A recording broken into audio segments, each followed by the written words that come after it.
Good morning, শুভ সকাল। কেমন আছেন আপনারা সবাই? নিশ্চয়ই খুব ভালো আছেন, আমিও খুব ভালো আছি। আজ হলো মঙ্গলবার, ঘড়ির কাঁটা 11:30 ঘরে। গতকাল আমি ভিডিও বানাতে পারিনি, পুপুর কলেজ ছিল, সেই কারণে সকাল সকাল টিফিন বানাতে গেছি, মাথাটা চক্কর দিয়ে উঠলো।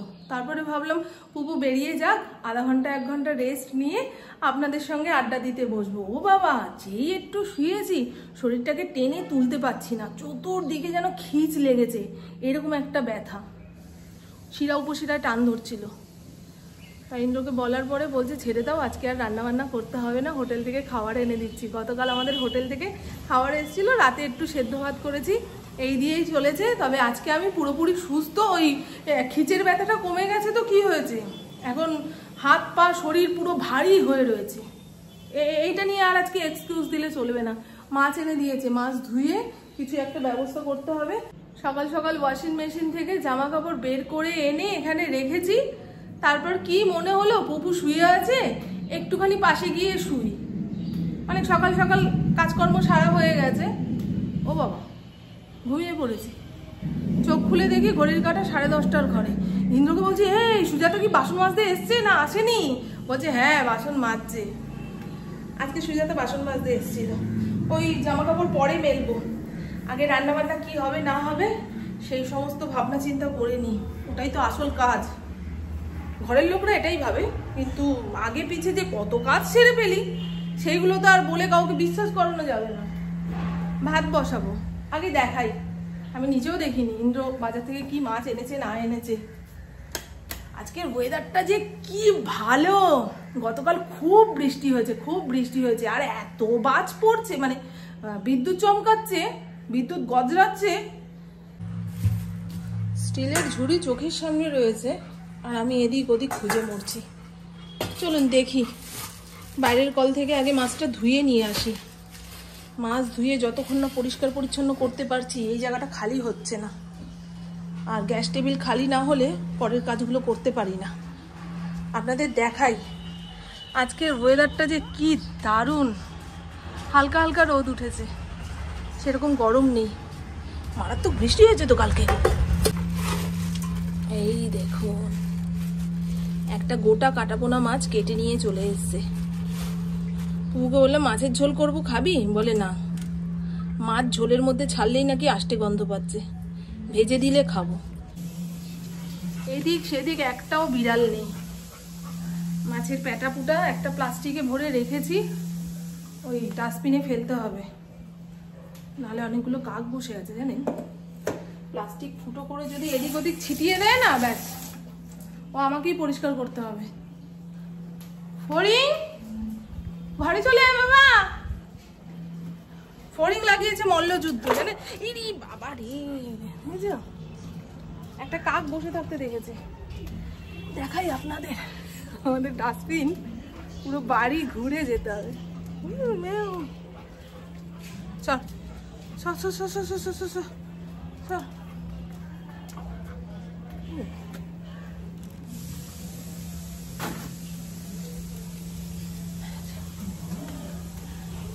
চলো চলো চলো চলো, শিগগিরই চলো, শিগগিরই চলো।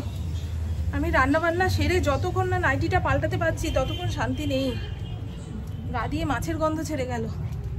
এই পাশটা একটু ফেনাইল দিয়ে ধুয়ে দিতে পারলে ভালো হতো, এখন আর পাচ্ছি না। রান্নাটা চাপাই।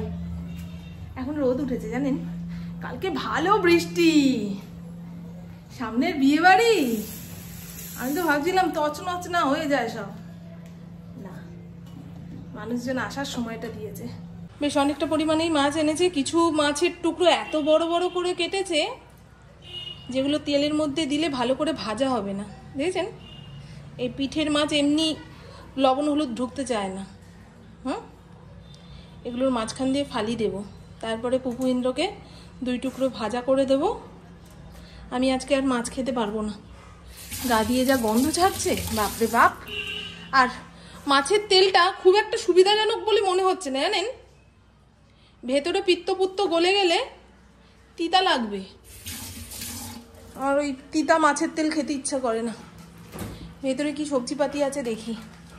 কুদরি এনেছে কালকে, কুদরি ভাজবো। আমার অতিরিক্ত মাথা ঘুরছে জানেন, কোথাও অনেকক্ষণ যাবৎ বসে আছি, ঝট করে উঠতে গেলে মাথাটা এমন চক্কর দিয়ে উঠছে মনে হয় এক্ষুনি পড়ে মরবো। কেন গো? এই কাল থেকে খেয়াল করছি, হ্যাঁ মনে দাঁড়াতে পারছি না, এখন একটু বসতে না পারলে পড়ে মরবো। কিন্তু হাতের যেটুকু কাজ সেটুকু না সেরে বসেও তো শান্তি পাবো না গো। মাছটাকে আগে কৌটোতে ভরে ফ্রিজে চালান দিয়ে বড় কৌটো বের করলাম, অনেকদিন পরে ঠিক এতটা পরিমাণে মাছ এনেছি। মাঝখানে তো প্রায় মাছ খাওয়া ছেড়েই দিয়েছিলাম, এখন মাছে অতিরিক্ত আষ্টে গন্ধ ছাড়ে গো। আমার মাও বলছিল আসলে ওষুধ দিয়ে মাছগুলোকে তাড়াতাড়ি বড় করে, তারপরে অধিক ফলনের জন্য সব কীটনাশক খাইয়ে, কীটনাশক খেলে তো মরেই যাবে, মানে ওই যা কিছু খাওয়ানোর খাইয়ে গায়ে গন্ধ, জিনিসটা বিষাক্ত, এই সমস্ত বাইরে দিচ্ছে। কুঁদরিটা ভালো করে ধুয়ে নিয়েছি, জংলা জায়গায় হয়তো পাতা পচে এই কুঁদরির গায়ে লেগে থাকে, পরিষ্কার করে না ধুলে খেতে ঘেন্না লাগবে। আর আগামীকাল আমাদের অফিসে অক্ষয় তৃতীয়ার লক্ষ্মী গণেশ পুজো, ঠাকুরমশাই সকাল সকাল ফদ্দ দিয়ে গেছে। আমার মাকে ফোন করে আসতে বললে হতো, কিন্তু এখন বৈশাখ মাস চলছে, ওরে বাবারে, ওনারা এখন বিয়ে বাড়ির সব কাজের চাপ, আসতে পারবে না। তাই আমি ইন্দ্র বিকেলের দিকে যাব, যেগুলো যেগুলো ঘরে আছে সেগুলো আনবো না, আর যেগুলো যেগুলো নেই সেগুলো ঠাকুরমশাই নিয়ে আসতে বলেছে। কাল সকাল 11টার সময় আসবে পুজো করতে। এবারে পুজো শেষ হতে হতে 12টা সাড়ে 12টা বেজে যাবে, তারপর ঘরে এসে রান্না বান্না করে খাওয়া খুব মুশকিল। তাই ভাবছি কালকে বিরিয়ানির অর্ডার দেবো, এই সামনের দোকান থেকেই অর্ডার দেবো। বলুন, অনেকে অক্ষয় তৃতীয়াতে সোনার গয়নাগাটি কেনে, সোনার দাম কত গো আজকে? এই সময় যে পত্রিকাটা, সেই পত্রিকার সামনের পেজে দেয় সোনার দাম কত। 22 ক্যারেট হলমার্ক সোনার দাম 92,200 টাকা, আর 24 ক্যারেটের দাম হচ্ছে 95,000 টাকা। দেখে লাভ নেই, শুনেও লাভ নেই, সোনার গয়নার প্রতি সেরকম ঝোঁক নেই তো। এর আগের দিন শৈল সুতার চাবি অর্ধেকটা শুনেছিলাম, আবার আজকে শুনতে বসেছি। ততক্ষণে কুঁদরিগুলো কেটে নিয়েছি, দেখুন ঝিরিঝিরি করে কাটতে গিয়ে হাতের ডানা ব্যথা হয়ে গেল। এগুলো ঝিরিঝিরি করে না কাটলে না মজতে চাইবে না। আপনারা চাইলে এভাবে কেটে একটু ভাপিয়ে নিতে পারেন, তবে ভাপিয়ে নিলে স্বাদ অনেকটা নষ্ট হয়ে যায়, তাই আমি আর ভাপাবো না, এভাবেই রান্না করব। কোথায় গেল কড়াই? লে বাবার লে। কড়াইয়ের মধ্যে একটু বেশি পরিমাণেই তেল দিতে হবে, কারণ জংলা জিনিস রান্না করতে গেলে তেল মশলা খরচা যদি না করি তাহলে খেতে স্বাদ হবে না। তেলের মধ্যে দিয়ে দিলাম কালো জিরে, শুকনো লঙ্কা ফোড়ন, এখানে পেঁয়াজ কুচিয়ে নিয়েছি, আপনারা চাইলে রসুনও দিতে পারেন, আমি আর রসুন টসুন দেবো না। আর বেশি করে কাঁচা লঙ্কা দেব, কাঁচা লঙ্কাটা কেটে উঠতে পারিনি, আস্তে আস্তে হবে ঘটনাটা। ফোড়নটা একটু চড়বড় করে আসলে এই সমস্তটা তেলের মধ্যে দিয়ে লবণ হলুদ দেব, তারপরে ঢাকা চাপা দিয়ে রান্না করতে হবে, এক ফোঁটাও জল ব্যবহার করব না। সবে রান্নাবাড়ি করে নামিয়েছি, প্রভু চলে এসছে, এবারে খাবার বেড়ে নিয়ে বসবো। ফড়িংকে ইন্দ্রই খেতে দিল গো, আমি মেখে ঝুঁকে রেখে দিয়েছি ঠান্ডা হওয়ার আশায়, সে কিছুতেই ঠান্ডা হয় না। গন্ধরাজ লেবুটাকে কেটে কৌটোতে ভরে ফ্রিজে রাখবো, তাহলে রস গন্ধ দুটোই ঠিকঠাক থাকে জানেন। এই আরও একটা রয়েছে, এখন আর কাটার সময় হচ্ছে না বাবা, আগে খেতে দিই সবাইকে। তো চলুন বন্ধু, আজ দুপুরে রান্না হয়েছে মাছের তেলের চচ্চড়ি, পেঁয়াজ রসুন দিয়ে, ওই ভাজা ভাজা, কোনো সবজিপাতি কিচ্ছু দিইনি। কে খাবে না খাবে কোনো গ্যারেন্টি নেই, সবজিপাতি দেওয়া মানে সেটা নষ্ট করা। এখানে 3 টুকরো মাছ ভেজে রেখেছি, আমি মাছ ভাজা খাবো না, ইন্দ্রকে 2টো দেবো আর পুপু 1টা খাবে। লালচে হয়েছে, ভাববেন না কালচে করে ভেজেছি। ওই দেখুন এখানে কি হলো গো, বাড়ির দারোয়ানগিরি করছে আমার বর। এটা যেন কি ডাটার নাম ভুলে গেছি। এই দেখুন সজনে ডাটা দিয়ে একদম গাঢ় গাঢ় করে মুসুর ডাল, সজনে ডাটা না, এটা নাজনা ডাটা। ইন্দ্র বলছে সজনী ডাটা, এনে ভুল করে ফেলেছে তো, এখন ডাটাটার অন্যরকম নাম দিতে হবে, বলছে সজনী ডাটা, সজনী ডাটা। আমি যত বলি সজনে ডাটা বলে না না ওই যে বেঁচেছে সে বলেছে সজনি ডাঁটা, ঠিক আছে আর কোনোদিন এনো না, আর সজনি ডাঁটা খেতে ইচ্ছা করছে না গো। আর এই হলো কুঁদরি ভাজা, শুধু পেঁয়াজ কাঁচা লঙ্কা দিয়ে ভেজেছি। চলুন, এই রান্না বান্না হয়ে যাওয়ার সঙ্গে সঙ্গে যদি ঘরের লোক ঘরে চলে আসে না, বিরক্ত লাগে। 5 মিনিট বসার সময় পাবো না, খেতে দাও খেতে দাও খেতে দাও। খিদা পেয়েছে জানি, কিন্তু আমারও তো 5 মিনিট বসতে লাগে। কেন এত দেরি হলো আজকে কে জানে। ও মাছ ধুতে গেলাম না, সেই কারণে। আর এই মাছের তেল পটকা জানেন, প্রভু যখন পেটে ছিল তখন বারবার খেতে ইচ্ছা করতো, বারবার খেতে ইচ্ছা করতো। তখন তো ইন্দ্রর হাতে বাজার পাট ছিল না, আমার ভাসুর করতো, যখন মনে থাকতো তখন আনতো, আর মনে না থাকলে আমার আশাই থেকে যেত। মাও বানিয়ে খাওয়াতে পারতো, কিন্তু সেই টাইমে আমার মায়ের কেমো হয়েছিল। মা কি রাঁধে কি খায় তার নেই ঠিক, মেয়ের ওই সময় মা মেয়ের শখের জিনিস রান্না করে খাওয়াবে, এই ভাবাই যায় না। চলুন বন্ধু, আমার প্রভু এখন এই জায়গা ধোয়াতে বসেছে। কেন সুন্দর কত ধুয়েছি গো, অবশ্য মাছ ধুয়েছিলাম, তারপরে ফিনাইল দেওয়া হয়নি। হাতুড়ি মারতো ফিনাইলে, ডান্ডা হাতুড়ি।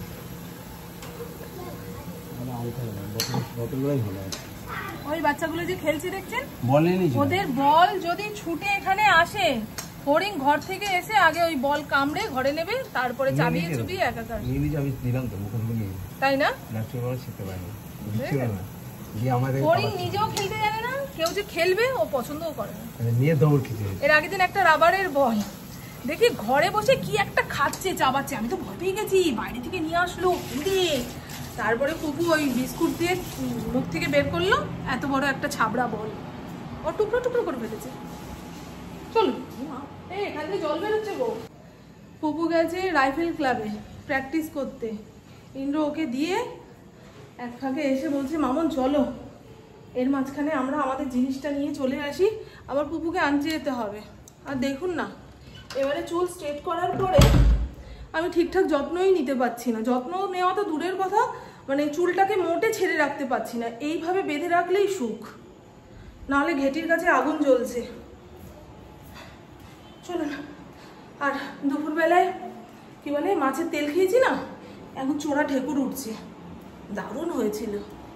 সবাই খাবো না করেও খেয়েছে। পাপুসগুলো ভাবলাম ধুয়ে ফেলবো, ইন্দ্র ফোন করেছে, ও বাবা আর 2 মিনিট সময় এদিক ওদিক করা যাবে না, এখন ওর সঙ্গে বেরোতেই হবে, নাহলে আমার জন্য ওর সব কাজে দেরি হয়ে যাবে। চোখ মুখের হাবভাবে বুঝিয়ে দেবে। আর দেখবেন এই জিনিসটা কিনেছি, কোথায় গেল, এই দেখুন, দেখেছেন গোল গোল, এর মধ্যে ওড়না, তারপরে ওই স্ট্রাকগুলো সব ঝুলিয়ে রাখতে সুবিধা। আপনারা অনেকেই এখনো পর্যন্ত জিজ্ঞাসা করছেন যে এই স্ট্রাকগুলো কোথা থেকে কিনেছি। মিশো অ্যাপ থেকে কিনেছি, জর্জেট স্ট্রাক বলে সার্চ করবেন পেয়ে যাবেন। ঠাকুরের ফল পাকোড়া আনার জন্য আলাদা ব্যাগ রয়েছে, যেটা ঠাকুর ঘর থেকে নামাইনি। কিন্তু এখন বলছি ওপরের ঘরে আর যেতে হবে না, চলো একটা কিনে নেব। ব্যাগ কিনে ব্যাগের দোকান বানিয়ে ফেলেছে গো ঘরটাকে। পেটটা ভার হয়ে রয়েছে তো, একটু হাঁটাচলা করলেই কেমন হাঁপিয়ে যাচ্ছি। এসে একটু গ্রিন টি খাবো, না হলে গরম জল খাবো। রাত করে গ্রিন টি খেলে ঘুম আসতে চাইবে না। খুব আসুক আগে, তারপরে ডিসিশন নেওয়া যাবে কি খাই না খাই।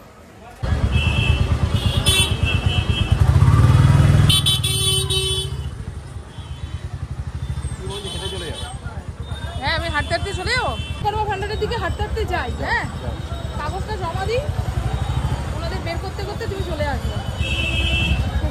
বুঝেছেন? হ্যাঁ হ্যাঁ, নাও নাও নাও, এই জায়গা থেকে ফলটা নিয়ে নেবে। আজকে বাজারে মোটে দাঁড়ানো যাবে না, জানেন?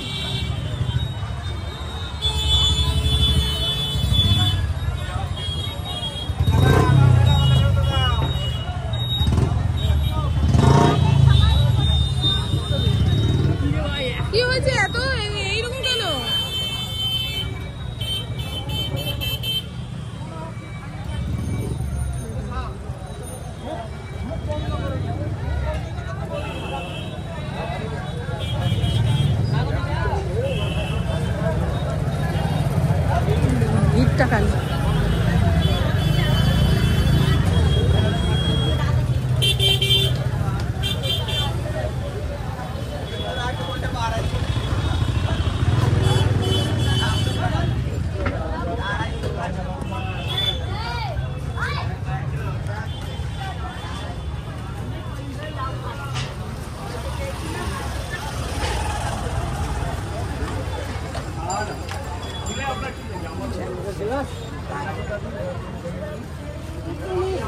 বড় বড় ধামা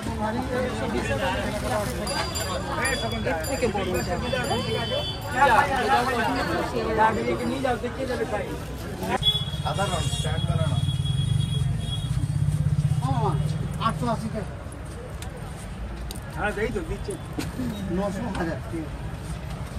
দিদি ভালো আছে। আপনার ব্লগ আমি প্রায়শই দেখি, ভালো লাগে আপনার ব্লগ দেখতে। আপনাকে প্রায়শই আমি দেখি, মানে সার্চ করে করে দেখি। আচ্ছা আচ্ছা আচ্ছা, ভালো লাগে আপনার ব্লগ দেখতে। কোথায় থাকেন? আমার বাড়ি হচ্ছে মাহেশে। আচ্ছা আচ্ছা। আর আমি আমার শ্বশুর বাড়ি হচ্ছে বাঁকুড়া। তো আপনার ব্লগ যখন আমি দেখি, আমি শ্রীরামপুরটা মাঝে মাঝে দেখতে পাই, তো আমার খুব ভীষণ ভালো লাগে। 46 লিখেছি তো, আপনি বলবেন? না না, এই যে যা আছে তাই দেবেন। 3টে ঘটের কথা লেখা নেই। ও, আপনি তো আবার বাংলা পড়তে পারেন না, তাই তো? এই নিন।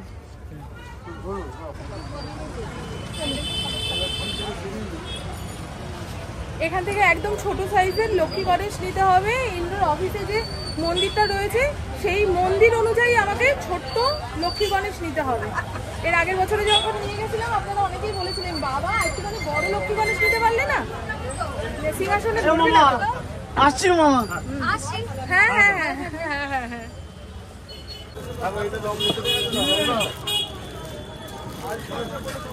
এইটা মিলেছে দেখো। এই দেখো না,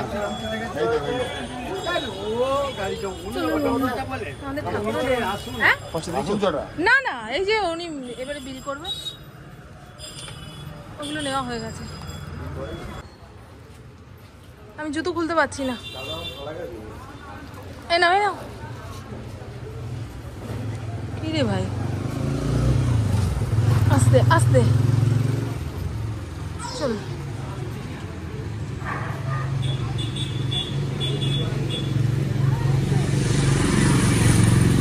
সমস্ত কেনাকাটা করে অফিসেই রেখে গেলাম, কাল 9টার সময় আসলেই চলবে। এসো প্রসাদ নিতে। এই চলো, গেটের চাবি না খুললে আমি আমার ঘরে ঢুকতে পারবো না। ঠাকুরের বাসন মাজতে হবে, বললামই তো। কাল সকালে যতক্ষণ না পুজোটা মিটছে ততদিন কিন্তু আমি এরকমই করতে থাকবো। এই কটা বাসনেই হয়ে যাবে। সব পিতাম্বরী পাউডার দিয়ে মেজে ঘষে নিই। লাস্ট পুজো হয়েছিল মনে হয়, কি পুজো হলো লাস্ট মনে পড়ছে না। সেই পুজোর পরে সুন্দর করে মেজে ঘষে জল ঝরিয়ে ব্যাগে ভরে রেখেছিলাম। এই যে এই সমস্ত কাজকর্ম হওয়ার পরে সমস্ত ধুলো বাসনের গায়ে এঁটে সেটে বসে রয়েছে।